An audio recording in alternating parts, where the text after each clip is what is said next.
Before I take you on this journey, I want you to close your eyes. And now I want you to think of the first word that comes to your mind when I say the word fudge. Now open your eyes, and the first word that comes to my mind was decadent, along with chewy, soft, chocolatey, rich. There are so many different words that you could have said, and this recipe should hit all of them. It's super simple, but super delicious.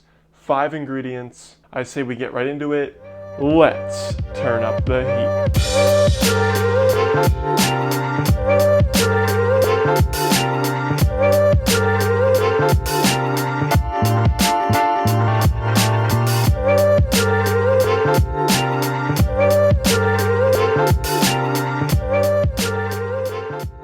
PSA, some of these super wide angle clips might be a little blurry. I tried doing something with the camera, it didn't work out. The chocolate was already chopped up, so it's not like I could refilm it. Just bear with me, just letting you know. Sorry, let's get right back to it. Fudge is primarily chocolate, so that means every good fudge is gonna need some chocolate. Start by unwrapping some bittersweet and some semi-sweet.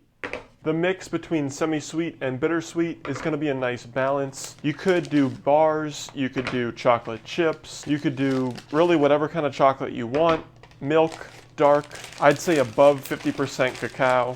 Dark is probably your best bet. If you want to use exactly what I'm using a 56% cacao semi-sweet, and on top of that, I'm using a 66% cacao bittersweet.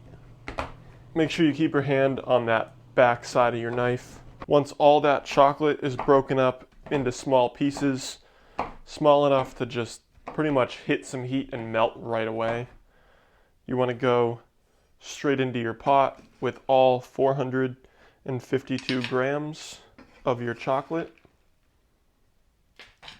That means each bar is right around 113 grams. So 226 grams of bittersweet, 226 grams of semi-sweet. And now once all that beautiful chocolate is inside your pot, then we're gonna add 1 can or 14 ounces of sweetened condensed milk. This right here is the magical ingredient that's gonna bring this fudge together. Next is 3/4 of a teaspoon of vanilla, a pinch, and when I say a pinch, I mean literally a pinch of 2 fingers of salt, and 1 tablespoon of butter. Now, over low heat, begin to mix pretty much straight away. You want to make sure none of this chocolate is going to burn, because that'll completely ruin the flavor of the fudge. Now, it's very important to prepare this pan, so make sure you just spray it with a little bit of fat, not too much. And now I'm just lining the bad boy with some parchment. After about 5 minutes of mixing, you'll kind of start to see it set up just on its own. You can kind of see it's separating from the spoon. It's starting to set up in the pan. So just turn this heat off. And now, before it gets too cold, you want to dump this straight into your prepared baking dish. Now you just want to evenly spread this out. You can see that it's got a nice kind of glossy finish to it. You can see it right there. That's what it should look like in the pan. Now you just want to let this set up for about 3 hours outside the fridge, or you can throw it in the fridge and it'll probably take about 2 hours. And after your fudge is completely chilled, it should just come straight out. And now all you're going to do is cut it into the sizes of fudge that you want. Once all that fudge is cut up, there's only one thing to do, and that is to try it. The center of this was still slightly warm. Here we go.